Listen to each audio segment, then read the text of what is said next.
우리가 자주 하는 말이 있습니다. 사람은 고쳐서 쓰는 게 아니다. 사람은 고쳐서 쓰는 게 아니라는 말을 교회 안에서도 많이 하고 밖에서도 많이 하고 목회자들도 많이 하고 일반 성도들도 굉장히 많이 합니다. 사람의 됨됨이는 아무리 시간이 지나도 변하지 않으니까 나쁜 사람이 있거나 게으른 사람이 있거나 거짓말하는 사람, 그런 사람들은 신뢰하지 말고 두 번 다시 기회를 주지 말라는 그런 말입니다. 사람은 절대 변하지 않기 때문에 그래서 두 번의 기회를 주지 말라고 합니다. 저는 사실 이 말을 들을 때 저도 이 말이 참 맞다고 생각을 할 때가 많이 있습니다. 그런데 제가 동시에 어떤 생각이 있냐면 이 말이 맞으면 안 된다고 생각하고 살아가고 있습니다. 왜냐하면 제가 저의 과거를 너무나도 잘 알고 있기 때문에 그렇습니다. 제가 이 말이 맞으면 제가 악했던 그 과거를 계속해서 살아갈 수밖에 없다는 사실을 체험하고 있기 때문에 그렇습니다. 만약에 사람이 변하지 않는다면 저도 변하지 않는다는 말이고, 저는 계속해서 그렇게 악했고 비겁했던 그런 과거의 모습대로 계속해서 살아갈 수밖에 없다는 그런 말이기 때문에, 그래서 저는 그 말이 틀리다는 사실을 증명하고 싶다는 그런 생각을 많이 합니다. 사람은 고쳐 쓰는 것이 아니라는 이 말이 틀렸다는 사실을 제 삶을 통해서 증명하고 싶은 겁니다. 그래서 저는 그 말을 증명하고 싶어서 최선을 다해서 살았습니다. 변화를 체험하고 싶어서 변화된 삶을 살기 위해서 노력하며 살았습니다. 그렇게 살은 다음에 제가 언젠가는 삶을 돌아보면서 이렇게 생각을 했습니다. 나 정말 내가 내 삶을 통해서 사람 고쳐 쓰는 거 아니다, 그 말이 틀렸다는 사실을 증명하면서 살았나? 나 정말 과거에서부터 많이 바뀌었나? 이런 생각을 하면서 제 삶을 돌아보니까 제가 솔직하게 말해서 절반만 증명했다는 사실을 깨닫게 됐습니다. 제가 과거에 악하고 부족했던 모습을 지금도 너무나도 많이 간직하고 있었지만은 동시에 저는 엄청나게 많이 변하기도 했다는 사실을 체험했습니다. 그래서 생각을 했습니다. 내가 언제 그렇다면 변화를 했을까? 내가 어떻게 나 같은 사람도 조금씩 예수를 닮는 그런 모습으로 변화될 수 있는 그런 원동력이 어디에 있었을까? 그런 생각을 하고 제 삶을 돌아보니까 고난이 저를 변하게 해주셨다는 사실을 깨닫게 됐습니다.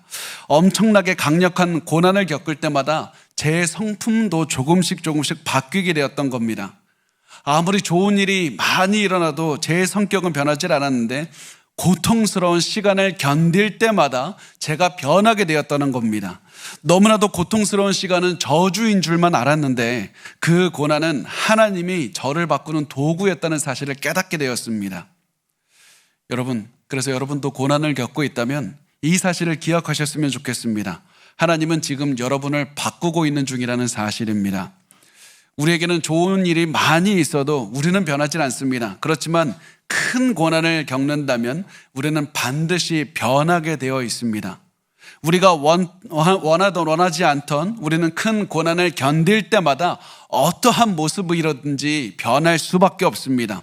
고난을 통과한 다음에 우리는 더 악해질 수도 있고, 고난을 통과한 다음에 더 불안하고 염려하는 사람이 될 수도 있고, 고난을 통과한 다음에 더욱더 예수를 닮은 모습을 가질 수가 있습니다.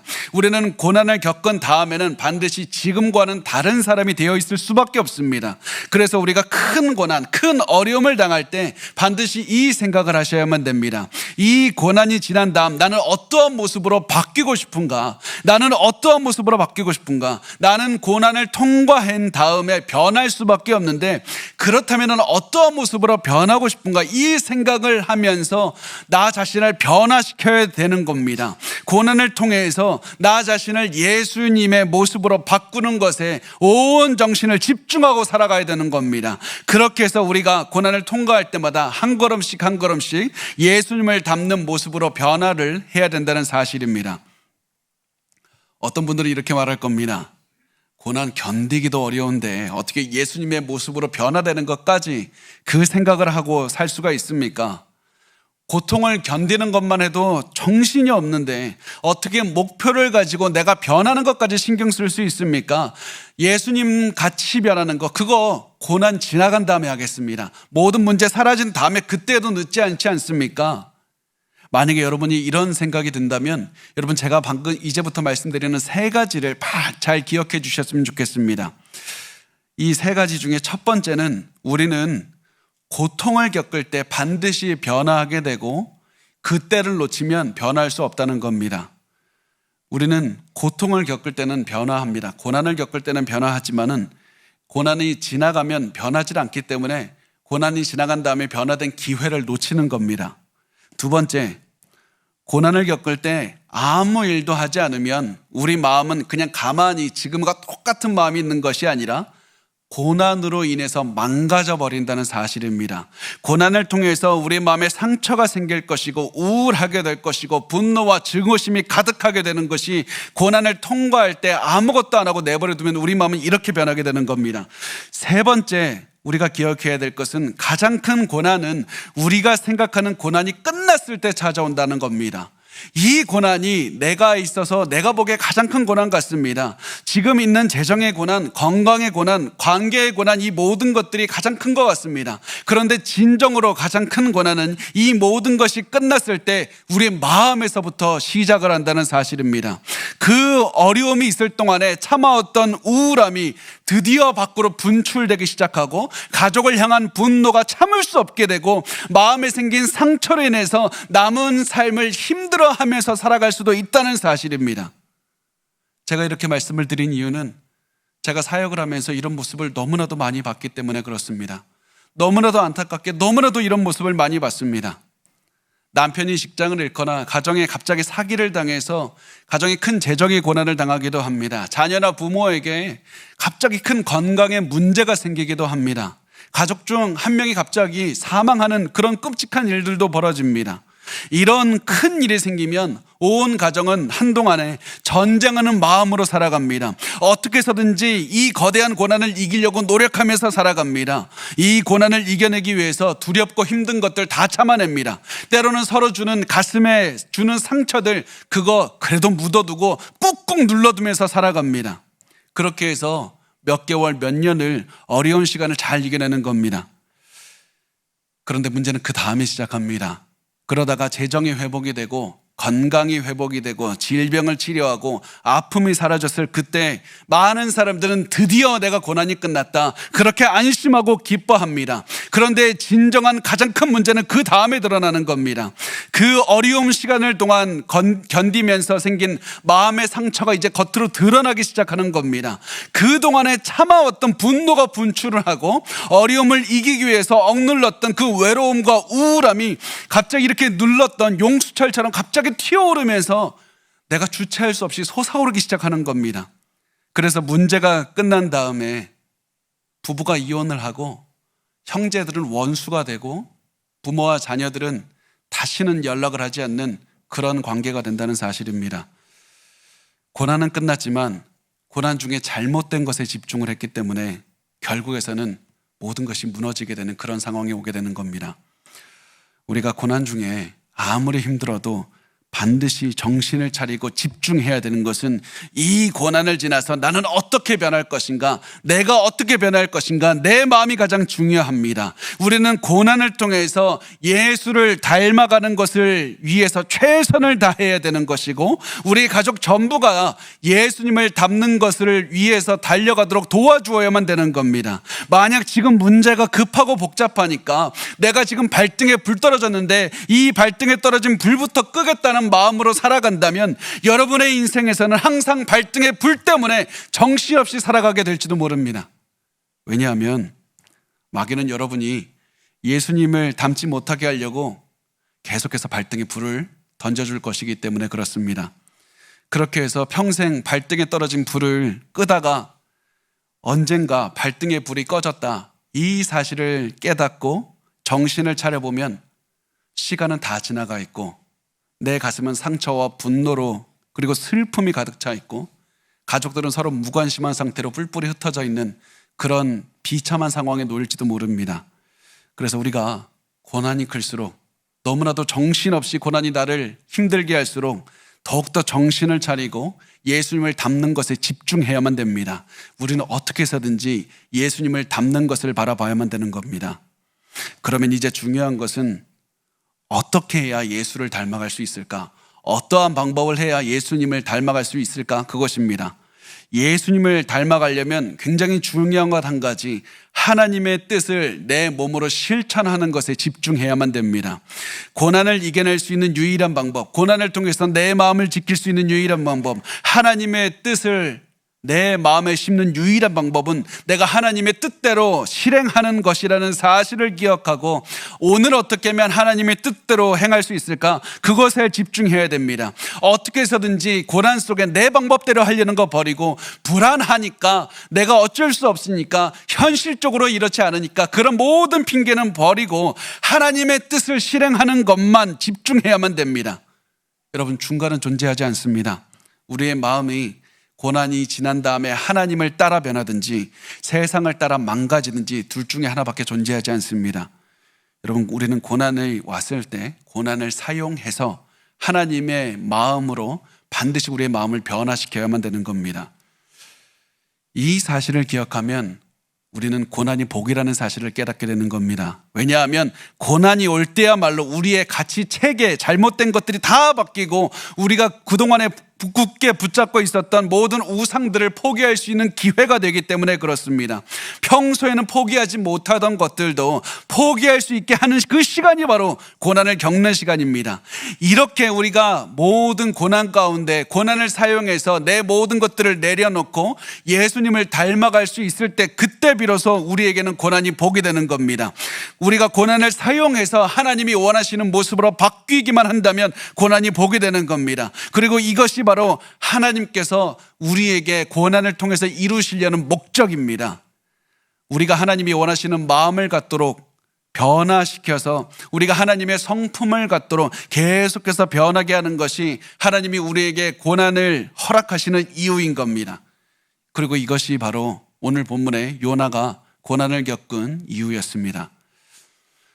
사실 요나는 우리가 지난 시간에 나눴듯이 하나님의 뜻을 따르고 싶어 하지 않았습니다. 하나님께서는 요나에게 야, 너 저성 니느웨로 가서 심판의 메시지를 전하라고 말씀을 하셨습니다. 왜냐하면 하나님께서는 그 메시지를 듣고 회개하기를 원하셨기 때문이었습니다. 그런데 요나는 니느웨 사람들이 심판받기를 원했습니다. 회개하기를 싫어했습니다. 저렇게 악한 자들은 은혜 받을 자격이 없다, 이렇게 생각을 했습니다. 그래서 요나는 니느웨 반대편인 다시스로 가는 배를 타고 출발했습니다. 그런데 하나님은 추격하시는 하나님이었습니다. 요나를 가만히 두지 않으시고 요나에게 큰 고난을 주셨습니다. 요나가 탄 배에 강한 바람을 보내서 큰 파도가 치고 배가 부서질 것만 같은 상황에 놓이게 하셨습니다. 그렇게 해서 요나가 하나님의 목소리에 귀를 기울이고 요나가 하나님의 마음을 알기를 원했습니다. 그런데 요나는 하나님의 목소리에 귀를 기울이지 않습니다. 오히려 더 배 아래로 내려가기 시작하고 배 아래에서 잠을 잤습니다. 선장은 그런 요나를 찾아가서 잠을 깨워서 제발 우리를 위해 기도해달라, 당신의 신에게 우리를 위해서 기도 좀 해달라고 부탁을 했지만 요나는 그럼에도 불구하고 기도하지 않았습니다. 그러다가 시간이 지나 요나는 배에 있는 선원들에게 말을 합니다. 사실은 이 모든 고난이 나 때문에 벌어진 것이니까 나를 들어서 바다에 던지면 바다가 잠잠해질 겁니다. 그래서 선원들은 어쩔 수 없이 요나를 들어서 바다에 던졌고 요나의 말대로 바다는 잠잠해졌습니다. 이렇게 바다에 빠진 요나는 내가 죽는구나, 내가 정말 이제는 끝이구나, 이런 생각을 했습니다.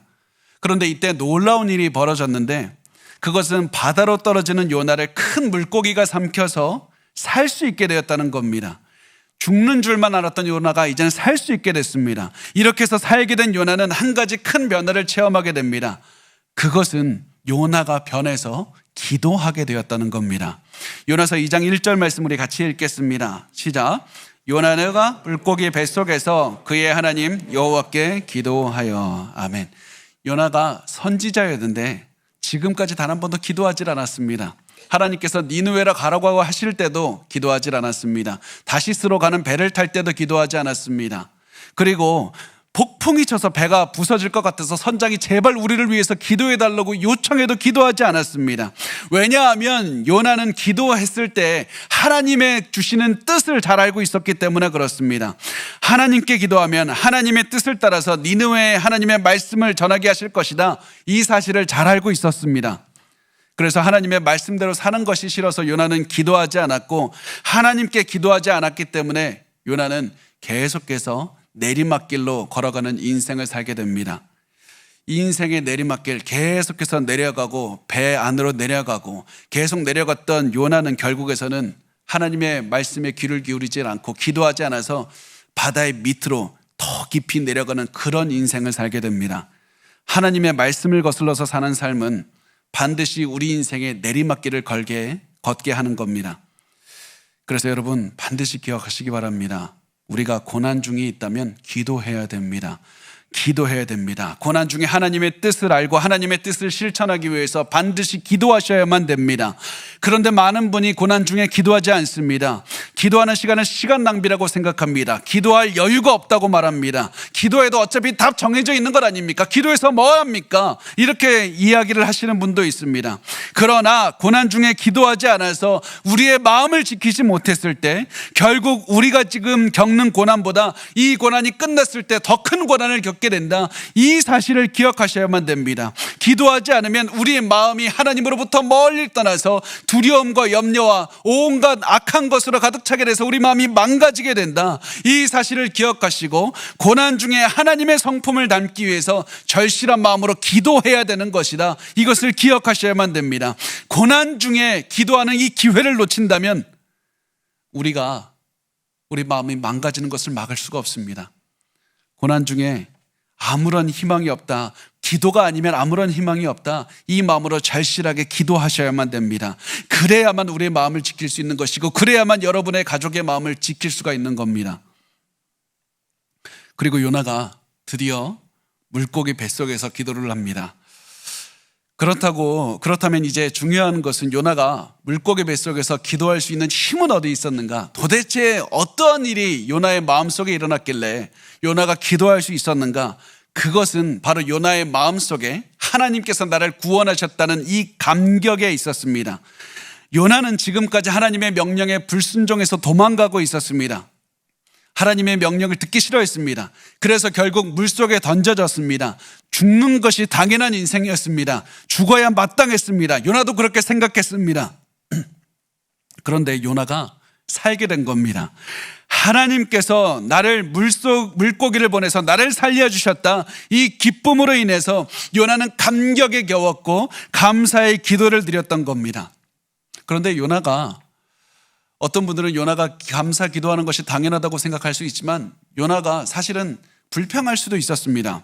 왜냐하면 요나는 아직 물고기 뱃속에 있었기 때문에 그렇습니다. 요나가 지금 감사 기도를 드린 때가 물고기 뱃속입니다. 아직 땅 위로 나가지 못했기 때문에 고난은 끝이 난 게 아닙니다. 아직 못 들어가지 않았습니다. 게다가 제가 이 생선에 가까이 가면 냄새가 나지 않습니까? 그런데 생선 안에 들어가 본 적은 없는데 요나는 지금 그 생선 안에 들어간 것 아닙니까? 얼마나 냄새가 났겠습니까? 그래서 요나가 물고기 뱃속에 있으면서 하나님 왜 빨리 안 꺼내줍니까? 원망하면서 불평할 수도 있었습니다. 그런데 요나가 집중했던 것은 하나님께서 나를 구해주셨다는 그 사실이었습니다. 비록 내가 지금 물고기 뱃속에 있지만 하나님께서 물고기를 통해서 나를 구해주신 이것을 보면 하나님은 나를 물고기 배 밖으로 나가게 하실 것이라는 믿음을 가질 수가 있었던 겁니다. 그래서 요나는 아직 고난이 끝나지 않고 고난 중에 있었지만 하나님께 감사하며 기도했던 것이었습니다. 이렇게 해서 요나는 조금씩 변화된 모습을 갖게 됩니다. 그리고 이것이 하나님께서 고난을 통해 우리에게 체험하게 하시는 겁니다. 우리가 큰 고난을 당하면 그런 큰 고난은 한 번에 끝나는 경우가 많이 없습니다. 큰 질병을 겪고 있다면 그 질병을 오랜 시간을 거쳐서 조금씩 치료가 되기도 하고 큰 재정에 문제가 있다면 조금씩 빚을 갚아나가기도 하고 어려운 사람의 관계 이 모든 것들이 조금씩 회복하게 됩니다. 하나님께서는 고난 중에 문제를 조금씩 회복하시면서 우리에게 믿음을 갖게 하시고 하나님에 대한 믿음을 보면서 하나님께서 이 처음을 시작하게 하셨으니 모든 것을 끝내게 해주신다는 믿음을 가지고 우리가 하나님을 따라서 변하기를 원하시는 겁니다. 당연히 깨져야 되는 우리 가정을 회복시키고 계시고, 죽는 것이 당연한 질병에 걸린 나를 치료하셔서 살려주고 계시고, 재정적으로 무너져야 되는 우리의 가정이 조금씩 관계가 일어나는 것을 보면서 하나님은 우리가 하나님을 믿게 하시고 하나님께 감사하게 하시고 우리를 변화시키고 계시다는 사실입니다. 하나님은 조금씩 변화시키는 것을 통해서, 우리의 환경이 변하는 것을 통해서 우리의 마음이 예수님을 닮아가게 하는 그 시간으로 만들고 계십니다. 고난은 우리가 하나님을 닮아가는 도구일 뿐이라는 사실입니다. 그래서 웨스트민스터 신학대학원의 리차드 필립스라는 교수님이 이렇게 말을 합니다. 때로 우리에게 일어날 수 있는 가장 좋은 일은 우리가 가장 두려워하는 일일 수도 있다. 왜냐하면 그것이 스스로 의지하는 마음을 벗겨내고 내 자존심을 낮추고 하나님 외에 다른 희망을 모두 빼앗아 버리기 때문이다. 때로는 이런 일 때문에 우리가 진정으로 기도하게 되는 것이다.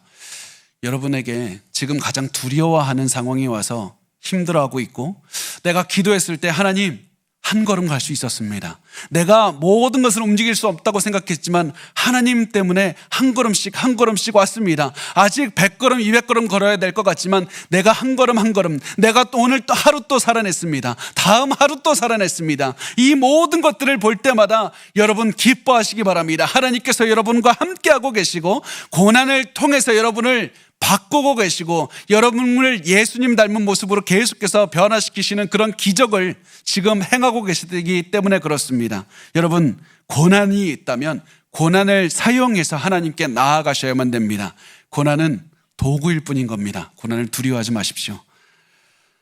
이런 일을 겪은 다음에 요나는 하나님이 주시기 전에, 물고기를 통해서 구해 주시기 전에 자신이 어떤 상황에 있었는지 그것을 기록을 합니다.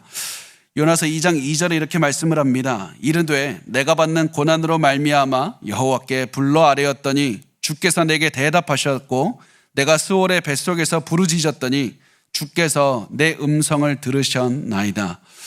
여기서 내가 받는 고난으로 말미암아 여호와께 불러 아뢰었다. 이 말은 어떤 의미냐면, 내가 물에 빠져 죽게 되었을 때 그때 내가 하나님께 기도했습니다.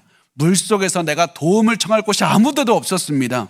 하나님이 아니면 내가 물속에 빠져있는 내가 누구에게 도움을 구하겠습니까? 그래서 하나님께 도움을 구했습니다.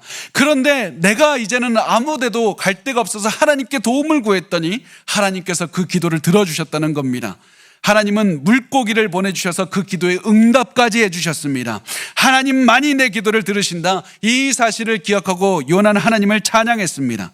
그 다음이 중요합니다. 요나는 그 다음에 아주 중요한 사실을 말합니다. 자신이 물속에 빠지게 된 것이 하나님의 뜻이라는 사실이었습니다. 그것이 요나서 2장 3절에 나오는데 우리 같이 읽겠습니다. 시작. 주께서 나를 깊음 속 바다 가운데에 던지셨으므로 큰 물이 나를 둘렀고 주의 파도와 큰 물결이 다 내 위에 넘쳤나이다. 아멘. 요나를 바다에 던진 것은 선원들이었습니다. 뱃사람들입니다. 그런데 요나는 하나님께서 나를 던지셨다고 말을 합니다. 바다에 폭풍이 불게 한 분도 하나님이시고 선원들이 바다에 요나를 던지게 한 분도 하나님이시라는 겁니다. 왜냐하면 모든 세상을 주관하시는 분이 하나님이시기 때문에 그렇습니다. 그래서 요나가 한 말이 맞는 겁니다. 요나가 하나님께 지금 핑계를 대거나 하나님께 원망하는 것이 아니라 하나님의 전능하심을 바라보는 겁니다. 하나님께서 모든 내 삶을 이끄셨습니다. 선원들은 자신의 의지로 요나를 바다에 던졌지만 그들의 마음을 사용하시고 그들의 몸을 사용하신 분은 하나님이신 겁니다. 요나가 물에 빠진 것이 하나님의 뜻이라는 겁니다. 왜 이것을 기록합니까? 이 모든 것은 하나님께서 이끄셔서 결국 나를 인도하고 계신다는 사실을 요나가 인정하고 있기 때문에 그렇습니다. 세상 그 어느 것도 하나님의 뜻을 벗어나서 일어날 수가 없습니다. 하나님께서 나를 고난 속에서 나를 계속해서 인도하고 계시고 나에게 무엇인가 깨닫게 하시는 겁니다. 고난을 통해서 내가 변하게 하시는 겁니다. 요나는 계속해서 말합니다. 하나님의 뜻대로 바다에 빠졌더니 내가 엄청난 혼란과 두려움을 겪게 되었습니다. 이 말이 어디서 나오냐면 내가 깊음 속 바다 가운데 던져졌고 큰 물이 나를 둘렀고 주의 파도와 큰 물결이 내 위에서 넘쳤다. 이 모든 말을 통해서 요나가 하고 싶은 말이 뭐냐면 나 정말 혼란스러웠고 두려웠다는 겁니다. 나 너무 무서웠다는 겁니다. 그리고 또다시 말하는 것은 이 모든 것이 하나님이 하신 일이라는 겁니다. 그래서 그것을 어떻게 표현하냐면 파도와 큰 물결이 내 위에서 덮쳤다고 말하지 않고 주의 파도와 큰 물결이 내 위에 덮쳤다고 말합니다.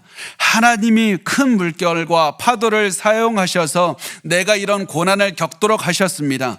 하나님, 요나가 왜 이런 고난을 겪게 하셨습니까? 마음을 바꾸기 위해서입니다. 요나가 하나님의 뜻을 이해하고 하나님의 뜻에 순종하기 위해서 이렇게 하신 겁니다. 그리고 이렇게 하기 위해서 요나를 큰 죽음의 직전까지 가는 그 경험을 겪게 하셔서 요나가 두려움도 겪게 하셔서 어려움도 느끼게 하셔서 하나님을 따르는 그 사람으로 바꾸고 계신 겁니다. 다른 모든 것을 내려놓고 하나님만 붙잡기를 원하셨던 겁니다. 여러분이 지금 고난을 겪고 있습니까? 하나님은 여러분이 겪는 큰 고난을 통해서 여러분이 의지하는 모든 것들을 포기하기를 원하십니다. 그리고 하나님 한 분만을 굳게 붙잡고 절실하게 하나님의 뜻만 실행하기를 원하십니다. 고난은 우리가 의지하는 것들을 포기하게 하는 하나님의 도구인 겁니다. 고난이 왔다면 이제 내가 붙잡고 있는 것들을 다 내려놓고 절실하게 하나님만 붙잡을 수 있는 절호의 기회인 겁니다. 하나님이 아니면 내가 살 수 없다, 이 마음으로 하나님만 붙잡아야 되는 겁니다. 그것이 내가 고난 속에서 내 마음을 지킬 수 있는 방법이고 고난에서 내가 승리할 수 있는 유일한 방법인 겁니다. 요나가 이렇게 하나님만 붙잡고 하나님만 찬양했을 뿐만 아니라 지금 자신이 고난을 겪고 있는 이유가 내 잘못입니다. 이 사실을 인정하기 시작합니다. 내가 잘못했습니다. 그래서 요나서 2장 4절에 이렇게 말씀을 합니다. 우리 같이 읽어보겠습니다. 시작. 내가 말하기를 내가 주의 목전에서 쫓겨났을지라도 다시 주의 성전을 바라보겠나이다 하였나이다. 요나가 자신이 과거에 이렇게 말했다고 고백을 합니다. 내가 주의 목전에서 쫓겨났습니다. 나 주의 목전에서 쫓겨났습니다. 이 제임스 브룩너라는 교수님이 요나가 주의 목전에서 쫓겨났다는 말을 할 때 어떤 느낌이었냐면 이렇게 설명합니다. 나는 돌아갈 방법이 없습니다. 난 돌아갈 옵션이 없습니다. 이런 의미였다고 말을 합니다. 내가 주의 목전에서 쫓겨났기 때문에 더 이상 나는 하나님께 돌아갈 방법이 없다는 겁니다. 그렇다면 요나가 언제 자신이 하나님께 돌아갈 수 없다고 느꼈겠습니까?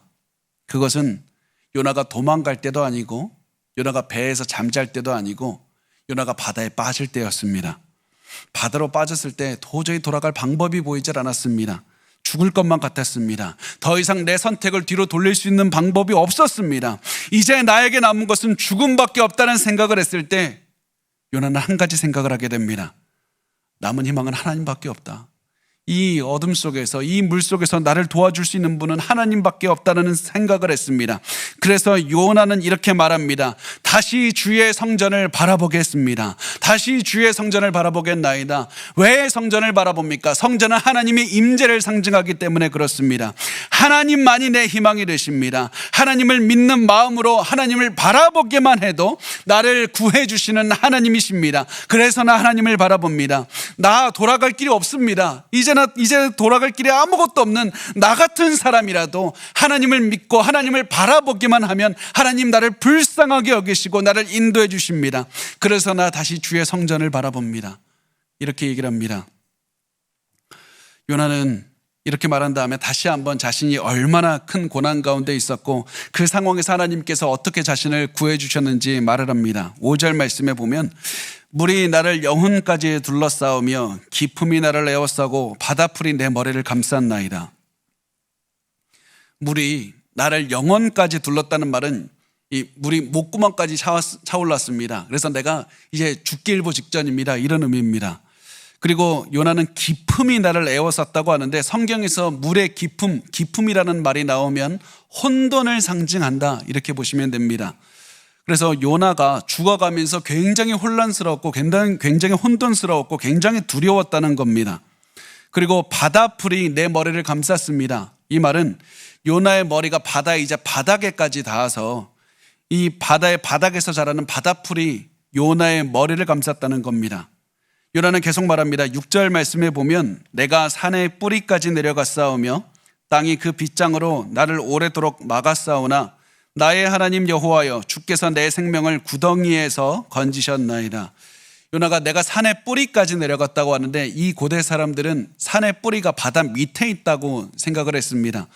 그래서 산의 뿌리까지 내가 내려갔습니다. 이 말은 내가 내려갈 대로 내려가서 내 인생이 바다 끝까지 내려갔습니다. 더 이상 내려갈 곳이 없을 만큼 내려갔습니다. 그래서 땅이 빗장으로 나를 막았습니다. 이 말은 요나가 마치 감옥에 갇힌 것 같이 되었다는 겁니다.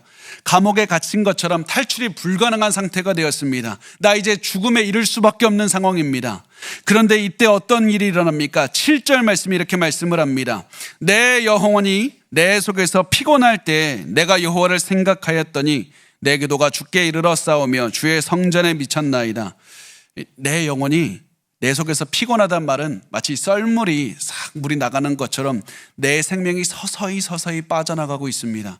지금 죽어가고 있는 겁니다. 너무나도 고통스럽고 두려워하면서 죽어가고 있는 겁니다. 이때 요나에게 일어난 일이 무엇입니까? 하나님을 생각하는 겁니다. 이때 생각했다는 말은 갑자기 그냥 하나님이라는 생각이 머리에 들었습니다. 이런 수동적인 의미가 아닙니다. 적극적인 의미입니다.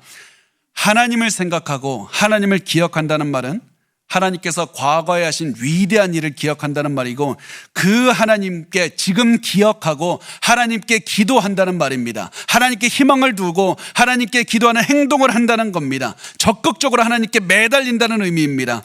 그렇게 하나님께 도와달라고 간절하게 붙잡았더니 하나님께서 들으셨고 응답하셨습니다. 그래서 하나님의 구원을 체험한 요나는 기쁨으로 이렇게 선포합니다. 8절과 9절에 이렇게 말씀을 합니다. 거짓되고 헛된 것을 숭상하는 모든 자는 자기에게 베푸신 은혜를 버렸사오나 나는 감사하는 목소리로 주께 제사를 드리며 나의 서원을 주께 갚겠나이다. 구원은 여호와께 속하였나이다 하니라. 우상을 섬기는 자들은 하나님께서 베풀어 주신 은혜를 버린 것이라는 겁니다. 그래서 그 우상을 섬기는 자들은 고난이 왔을 때 자기들이 그렇게나 믿던 우상이 얼마나 무기력하고 얼마나 쓸데없는 짓인지 그때 깨닫게 될 것이다. 그러면서 요나는 말합니다. 그러나 나는 하나님만 믿을 것이다. 그러나 나는 하나님만 믿을 것이다. 이렇게 고백하면서 요나는 하나님께 감사하며 기도했습니다. 내가 지금 물고기 뱃속에 있지만 나는 다시 육지로 가게 하실 줄 믿습니다. 내가 육지를 밟게 되면 나 하나님께 제사 드릴 겁니다. 하나님의 뜻만을 행하면서 살아갈 겁니다. 이러면서 서원했습니다. 그리고 난 다음에 요나는 오늘 본문에서 가장 중요한 말을 합니다. 구원은 하나님께 속했습니다. 하나님이 나를 살려주셨습니다. 하나님 나 살려주셨습니다. 나 구원받을 수 없을 줄 알았습니다. 나 죽을 줄 알았습니다. 너무 무서웠습니다. 그런데 하나님께서 나를 죽음에서 구원하셨습니다. 그래서 나 고백합니다. 하나님 외에는 세상 그 누구도 나를 구원할 자가 없습니다. 이렇게 해서 요나는 가장 완벽한 믿음의 고백, 이 구원에 대한 완벽한 고백을 하게 됩니다. 그런데 여러분, 여기 한 가지 문제가 있습니다. 그게 뭐냐면 요나의 말은 너무나도 아름답고 완벽했는데 요나의 믿음은 아직도 부족했다는 겁니다. 요나는 아직 믿음이 완벽하지 않았습니다. 그래서 뒤에 가면 나오겠지만 요나는 여전히 니느웨 사람들이 너무 싫었습니다. 저 니느웨 사람들이 심판받게 하기를 원했습니다. 그래서 하나님의 말씀을 전하고 싶어 하지 않았습니다. 그리고 자신이 아직 니느웨 사람들이 미워서 도망간 걸 회개하지도 않았습니다. 요나는 나를 구원해 주신 하나님에 대한 감사와 찬양을 드렸고 하나님의 말씀대로 살겠다고 결심했지만 동시에 아직 회개하지 못한, 아직 미워하는 마음, 아직 그 믿음이 아직 완벽하지 못하고 갈 길이 멀었습니다. 요나는 하나님을 향한 진실된 마음과 거짓된 위선된 마음이 같이 있었던 겁니다. 이런 두 마음이 요나의 마음에 공존했다는 것을 하나님이 알고 계셨고 물고기도 잘 알고 있었습니다. 그래서 다음 구절에서 물고기가 이렇게 행동을 합니다. 우리 10절 같이 읽겠습니다. 시작. 여호와께서 그 물고기에게 말씀하시되 요나를 육지에 더하니라. 아멘. 하나님이 물고기에게 이제 요나를 내어보내주라고 명령을 했고 물고기는 요나를 땅 위에 데려다 주었습니다. 물고기는 하나님께서 명령하시자 그대로 순종했습니다. 그런데 이런 피조물들, 모든 피조물이 하나님의 말씀에 순종하는데 요나는 그렇지 않았습니다. 요나는 아직도 불순종의 마음과 순종의 마음이 같이 있었습니다. 물고기는 그런 요나가 너무 싫었습니다. 너무 싫었습니다. 그래서 성경이 어떻게 표현하냐면 요나를 육지에 토했다고 말을 합니다. 토했다는, 그 말 그대로 토했다는 의미가 쓰인 겁니다. 요나의 마음속에 이 두 가지 마음이 있는 것을 물고기가 도대체 견딜 수가 없어서 토해버렸던 겁니다. 이것이 요나의 고난을 통해서 변화된 요나의 모습이었고, 그리고 이것이 왜 중요하냐면 이것이 우리의 모습이기 때문에 그렇습니다.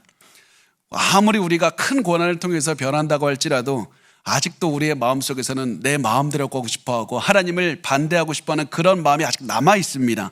위선적인 마음이 남아 있습니다. 그래서 하나님께서 여전히 여러 큰 고난을 통해서 우리를 바꾸고 계신 겁니다. 우리가 그렇게나 많은 고난을 통해서 많이 변했지만 아직도 하나님께서는 변화시키기를 원하시기 때문에 하나님은 오늘도 고난을 사용하시는 겁니다. 그래서 여러분 반드시 기억하시기 바랍니다. 고난은 저주의 상징이 아닙니다. 고난은 하나님께서 여러분을 사랑해서 여러분을 바꾸고 있는 도구일 뿐입니다. 그래서 고난 중에 우리가 하나님을 따라 변하는 것에 최선을 다해서 계속 변하기만 하면 된다. 변하기만 하면 된다. 그 사실을 기억하시기 바랍니다. 그렇다면 마지막으로 우리가 어떻게 해야 고난 중에 하나님이 원하시는 모습으로 변할 수 있는지 세 가지만 간단하게 나누겠습니다. 첫 번째, 고난이 나를 망가뜨리는 것이 아니라 고난에 대한 나의 반응이 내 마음을 망가뜨린다는 사실을 기억하시기 바랍니다. 세상 그 어떤 고난도 여러분의 마음을 망가뜨릴 수 없지만 여러분의 반응이 여러분의 마음을 망가뜨리는 겁니다. 나를 망가뜨리는 것은 고난이 아니라 다른 사람이 아니라 내 마음속에서 나오는 분노이고 두려움이고 우울함이고 악한 마음입니다. 내가 하나님으로 내 마음을 채우지 않으면 이 악한 마음들이 내 가슴을 가득 채우게 될 것이고 내 마음을 망가뜨리게 될 겁니다. 그래서 고난 중에 우리가 무엇에 집중을 해야 되는가 하면 하나님에 대한 생각으로 내 마음을 채워야 됩니다. 이것은 생존의 문제라는 마음으로, 우리 가족의 생존의 문제라는 마음으로 고난이 올 때 내 반응이 중요하다. 그런 마음으로 고난을 반드시 왔을 때 내 마음을 하나님에 대한 생각으로 채우시는 것, 이것이 중요하다는 사실을 기억하시기 바랍니다. 두 번째, 하나님의 뜻을 행하는 데에 집중하셔야만 됩니다. 하나님의 뜻을 아는 것도 중요합니다. 하나님의 뜻에 대해서 나누는 것, 대화하는 것도 중요합니다. 그러나 가장 중요한 것은 그대로 실천하는 것이 중요합니다. 여러분, 아무리 돈이 없어도 만약에 하나님께서 저 어려운 사람을 도와주기를 원하신다면 여러분 그것을 실천하십시오. 만약에 여러분 도저히 용서하지 못하는 사람이 있는데 하나님께서 그 사람 용서하기를 원하신다면 실제로 여러분 그 사람을 용서하는 그 행위를 하시길 바랍니다. 마귀는 우리가 하나님의 뜻에 대해서 생각하는 것, 아는 것 무서워하지 않습니다.